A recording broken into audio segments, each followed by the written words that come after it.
11 का घोषणा किया तो 2 सीटों पे आप क्यों अटक गए हो? हम बहुत जल्द सीट शेयरिंग की घोषणा के साथ साथ प्रत्याशी की भी घोषणा कर देंगे और तमाम चीजें हो गई है।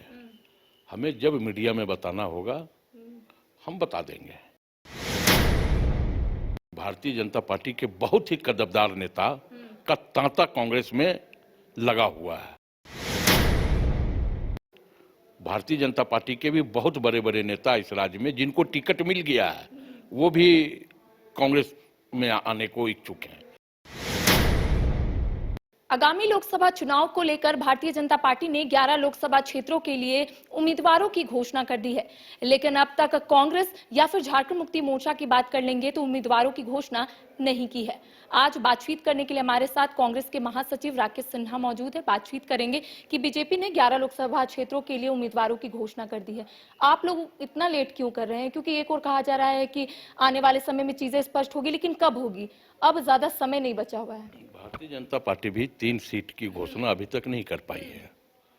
जो 2 सीट उनका सिटिंग है, धनबाद और चतरा, तो ये प्रश्न भाजपा से भी होना चाहिए कि आखिर सिटिंग सीट जब आपने 11 का घोषणा किया तो 2 सीटों पे आप क्यों अटक गए हो? देखिए, हमारे यहाँ महागठबंधन में तमाम खाका तैयार है, सब कुछ ऑल इज वेल हो गया है। हम बहुत जल्द सीट शेयरिंग की घोषणा के साथ साथ प्रत्याशी की भी घोषणा कर देंगे। अच्छा, ये कहा जा रहा है कि झरिया विधायक पूर्णिमा नीरज सिंह आने वाले समय में बीजेपी का दामन थाम सकती है और यही वजह है कि बीजेपी जो है वो धनबाद लोकसभा क्षेत्र के लिए उम्मीदवारों की घोषणा नहीं की है। शायद आने वाले समय में ये हो सकता है कि पूर्णिमा नीरज सिंह बीजेपी का दामन थामेगी और उन्हें वहां से टिकट मिलेगा। देखिए, हम लोगों ने भी अभी तक प्रत्याशी की घोषणा इसलिए नहीं की है कि भारतीय जनता पार्टी के बहुत ही कद्दावर नेता का तांता कांग्रेस में लगा हुआ है। उसी कंफ्यूजन में हम लोग भी हैं। तो आप देखें, वक्त आने दीजिए। भारतीय जनता पार्टी के भी बहुत बड़े बड़े नेता इस राज्य में जिनको टिकट मिल गया है वो भी कांग्रेस में आने को इच्छुक हैं। अच्छा, लगातार दिल्ली दौरा हो रहा है, सीट शेयरिंग को भी लेकर चर्चाएं नहीं हो रही है। ना आप लोगों कुछ बोल रहे हैं, ना झारखंड मुक्ति मोर्चा के कोई नेता बोल रहे हैं। उनका कहना है कि एक बार और बैठक होगी। तो बैठक क्या है, चुनाव तक कीजिएगा आप लोग? ये हमारी बात है और तमाम चीजें हो गई है। हमें जब मीडिया में बताना होगा हम बता देंगे। ये हमारे घर की बात है। अच्छा, राज्यसभा के लिए 2 सीटों पर चुनाव होना है। इसमें भी यही बोला जा रहा है कि शायद झारखंड मुक्ति मोर्चा के कैंडिडेट सामने आ सकते हैं, लेकिन आप लोगों की वो सिटिंग सीट है, यानी कि धीरज प्रसाद साहू की वो सीट है। तो क्या इसको लेकर कोई सहमति बनी है? कौन उम्मीदवार होगा? देखिए, हमारे यहाँ इसलिए मैंने पहले ही कहा कि हमारे यहाँ सारा खाका तैयार हो चुका है।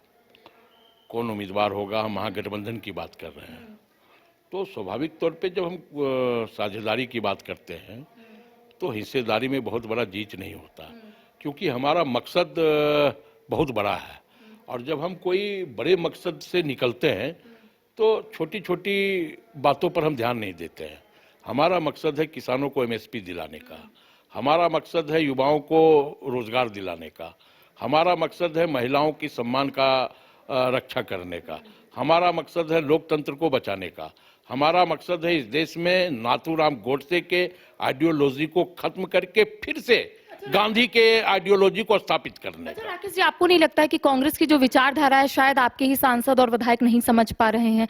वो बीजेपी का दामन थाम लेते हैं। गीता कोड़ा जो कद्दावर नेता कही जाती थी कांग्रेस की, वो बीजेपी का दामन थाम ली। तो आपको नहीं लगता है कि जो आइडियोलॉजी है कांग्रेस की वो जन जन तक नहीं पहुंच पा रहा है, वो आपके विधायक सांसद तक नहीं पहुंच पा रहा है और यही वजह है कि नाराजगी जो है कांग्रेस में देखने को मिलती है? देखिए, ये संघर्ष का समय है देश के लिए, क्योंकि देश जिस ओर जा रहा है, देश की अर्थव्यवस्था जिस प्रकार दिनों दिन गिर रही है, तो कहीं ना कहीं हमें लगता है कि इस संघर्ष में जो साथी होंगे वो आगे बढ़ेंगे, जो भगोड़े होंगे वो पीठ दिखा करके निकल जाएंगे।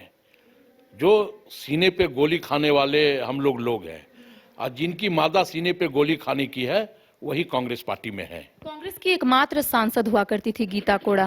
जब उन्होंने बीजेपी का दामन थामा तो ये कहा जा रहा था कि लोकसभा में खासा असर देखने को मिलेगा। क्या लगता है कांग्रेस क्या समझती है इससे? कांग्रेस की सांसद होने के पहले श्रीमती गीता कोड़ा जी एक पत्नी भी हैं और वो भाजपा में जाकर के पत्नी का धर्म निर्वहन किया। अगर वो नहीं झुकती, अगर वो नतमस्तक नहीं होती, तो जिस प्रकार ईडी की कार्रवाई पूरे देश में चल रही है, उससे वो भी अछूता नहीं रहती।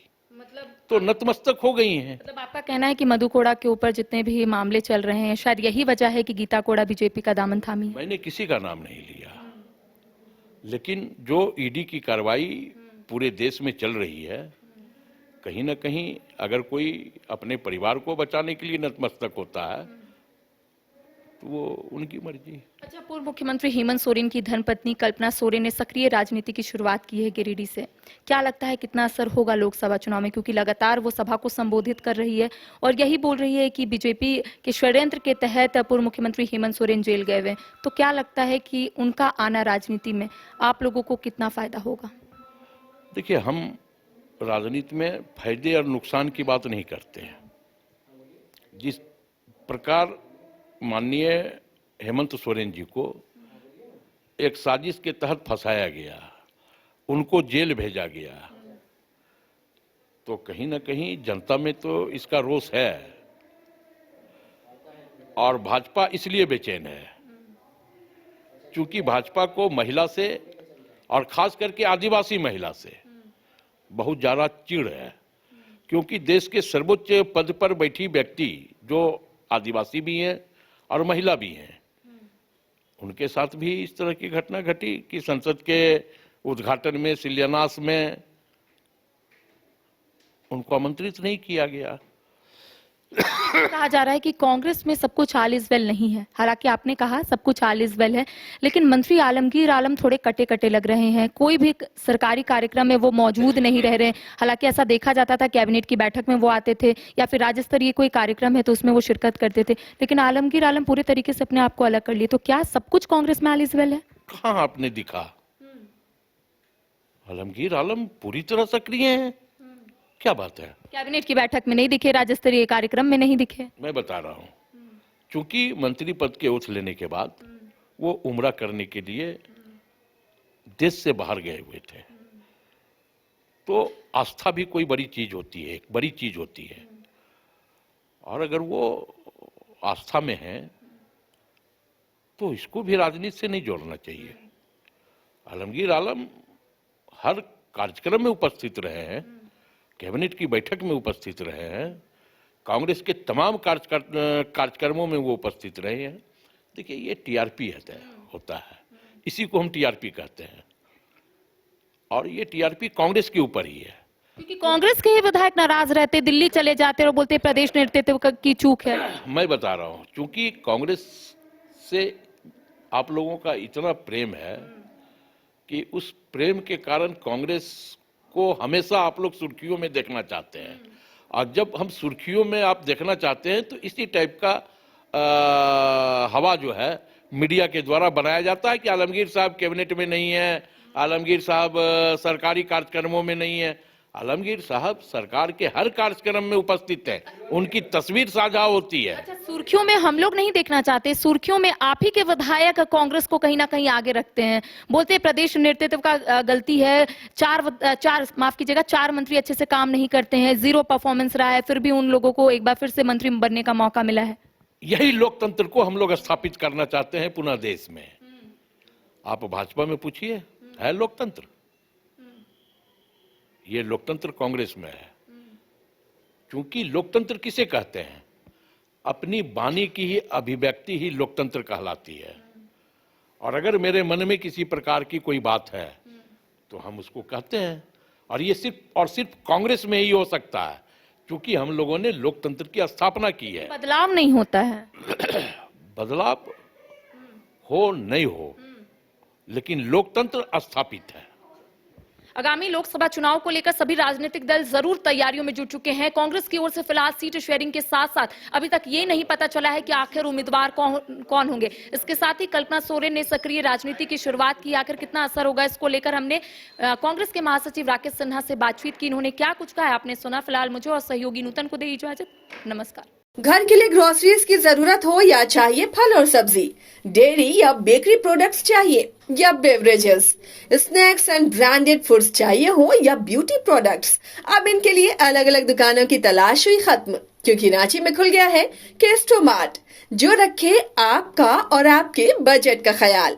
हर सामान पर 5% की छूट, होम डिलीवरी की सुविधा भी। आज ही पधारें Kesto mart, one stop solution for every customer's requirements. Call 9153989339.